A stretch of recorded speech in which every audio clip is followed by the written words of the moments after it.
Hello, ഇത് Queen Elizabeth 2 എന്ന് പറഞ്ഞ ഒരു വലിയ ഷിപ്പിൻ്റെ ഒരു ചെറിയ വീഡിയോ ആണ്.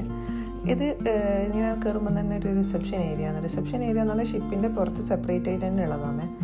പക്ഷേ ഈ റിസപ്ഷൻ ഏരിയ തന്നെ വലിയൊരു ഏരിയ ആണ്. ഞാൻ പക്ഷേ കുറച്ച് ക്ലിപ്സ് മാത്രമേ ഇൻക്ലൂഡ് ചെയ്തിട്ടുള്ളൂ. ഈ ക്വീൻ എലിസബത്ത് 2 എന്ന് പറയുന്നത് ഈ പടുകൂറ്റൻ കപ്പലാണ്. പണ്ട് കാലത്ത് ആയിരക്കണക്കിന് ആൾക്കാരുമായിട്ട് ട്രാവൽ ചെയ്തുകൊണ്ടിരുന്ന കപ്പലാണിത്. പിന്നെ ഇവർ 1969 ആദ്യ യാത്ര ആരംഭിച്ചത്. പല രാജ്യത്തിലൂടെ യാത്ര ചെയ്തിട്ടുണ്ടായിന്.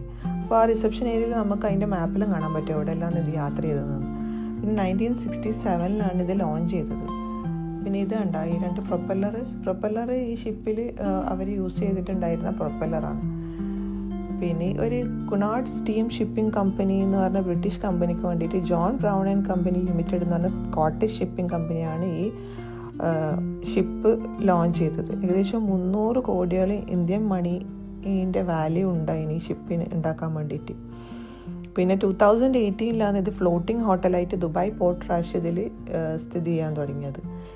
എനിക്ക് ഏറ്റവും ഇഷ്ടപ്പെട്ട ഏരിയ ഈ കെസീനോ ഏരിയ. നമുക്ക് പണ്ട് കാലത്ത് മൂവീസിലെല്ലാം കാണുന്ന ഒരു നൊസ്റ്റാൾജിയ വരും ഇത് കാണുമ്പോൾ. പിന്നെ ഈ ഷിപ്പിൻ്റെ ഉള്ളിൽ എന്ന് പറഞ്ഞാൽ എന്താ പറയുക, ഒരു ദിവസം കൊണ്ടൊന്നും കാണാൻ കഴിയാത്ത അത്രയും കാഴ്ചകളുണ്ട്. പിന്നെ അവിടെ സ്റ്റേ ആക്കാനും പറ്റും. പിന്നെ ഹെറിറ്റേജ് ടൂറായിട്ടും പോകാൻ പറ്റും. സ്റ്റേ ആക്കാൻ പല ടൈപ്സിലുള്ള റൂംസും ഉണ്ട് അവിടെ. സ്റ്റാൻഡേർഡ് റൂംസ് ഉണ്ട്, ഹൈഫൈ റൂംസ് ഉണ്ട്, പിന്നെ ക്യാപ്റ്റൻ റൂം എന്ന് പറഞ്ഞ റൂംസ് ഉണ്ട്. പിന്നെ അടിപൊളി ബ്രേക്ക്ഫാസ്റ്റും ആണ് അവിടെ. കോംപ്ലിമെൻ്ററി ബ്രേക്ക്ഫാസ്റ്റ് ഉണ്ട് അവിടെ സ്റ്റേ ആക്കുന്നെങ്കിൽ. പിന്നെ അത്യാവശ്യം വലുപ്പമുള്ളൊരു സ്വിമ്മിങ് പൂളും ജിമ്മും എല്ലാം ഉണ്ട്. എന്താ പറയുക, ഇത്രയും കാലം ദുബായിൽ നിന്നിട്ട് നമ്മൾ ഇതുവരെ വിസിറ്റ് ചെയ്തിട്ടില്ല.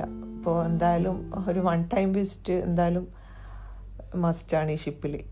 ടൈറ്റാനിക്കെല്ലാം കണ്ട മൂവി കാണുമ്പോൾ ഇതെന്തായാലും റിലേറ്റ് ചെയ്യാൻ പറ്റും മൂവിനെ പറ്റിയിട്ട്. അങ്ങനെ ഈ അപ്പർ ഡെക്കിൽ പോയ അടിപൊളി സീനറിയും കാണാം. അങ്ങനെ നമ്മൾ ഒരു ദിവസം അവിടെ സ്പെൻഡ് ചെയ്ത് ഇങ്ങനെ സൺസെറ്റെല്ലാം കണ്ട് അങ്ങനെ അവിടെ നിന്ന് ഇറങ്ങി.